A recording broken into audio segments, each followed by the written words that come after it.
Hey guys, let's get into the book of John. Now, the way this works is watch this video ahead of time, get a good sense of the overview of this chapter, and then read it on your own once or twice or however many times you need to really begin to grasp the Bible.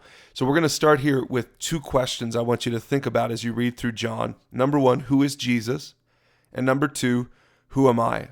Who are human beings? Who are people? Okay, because these are the two key questions in this book, and the two key questions in the Bible that the Bible answers and that life answers. Okay, so let's get into it. In the beginning, the Word already existed. The Word was with God, and the Word was God. Now, notice it's capitalized Word, and because it's talking about Jesus, the Greek word is logos. But he's saying right off the bat, he's explaining who Jesus is. Jesus is God. He's not just a created being like humans are. Jesus is God. He was always there before anything else was there. The Word was there. So this kind of echoes Genesis chapter 1.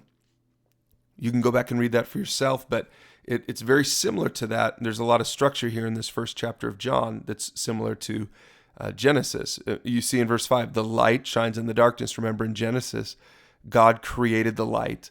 And so now we're using it more metaphorically. Jesus is the light that shines into the darkness, into a dark world, darkened by sin, and the darkness can never extinguish it.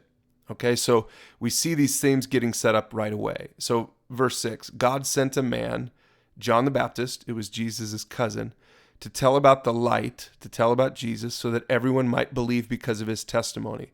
Because again, so John the Baptist is here to help us to understand who is Jesus. He's going to help us answer that question. You can read more of that for yourself, but let's skip down to verse 19. It says, this was John's testimony when the Jewish leaders sent priests and temple assistants from Jerusalem to ask John, who are you? John came right out and he said, I am not the Messiah. Okay, because we see that the Jewish leaders are going to be sort of, throughout this book, they're going to be pitted against John the Baptist, and even to a much greater extent, they're being pitted against Jesus himself. You're going to see a lot of back and forth between the religious leaders, the Jewish leaders, and Jesus himself.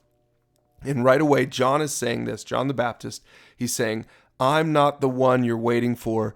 The Messiah, Jesus, is yet to come. And we're going to see him here then in these verses as we scroll down a little bit further. It says in verse 29, the next day John saw Jesus coming toward him, and he said, look, the Lamb of God who takes away the sin of the world. And so now he's going to start pointing toward Jesus. He's helping us to understand not just that Jesus is here, but what Jesus is here for, that he's here to take away the sin of the world. More on that later in the book, okay? But then in verse 35, it says the following day, John was again standing with two of his disciples, and Jesus walked by, and John looked at him, and he said, there is the Lamb of God.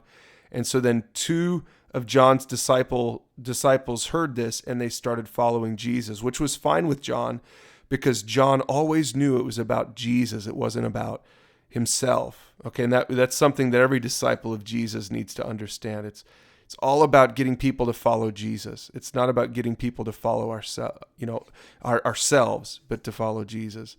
And then verse 43, it says, the next day Jesus decided to go to Galilee. He found Philip, and he said to him, come follow me. You're going to read in this first chapter of John that Jesus now is going to start calling people to follow him. And the rest of the book of John is going to be about Jesus and his disciples. Jesus is walking with his disciples, teaching his 12 disciples and anyone else who would listen about who he is and who they are. So go ahead and read John chapter 1 for yourself, and then we'll see you tomorrow for John 2.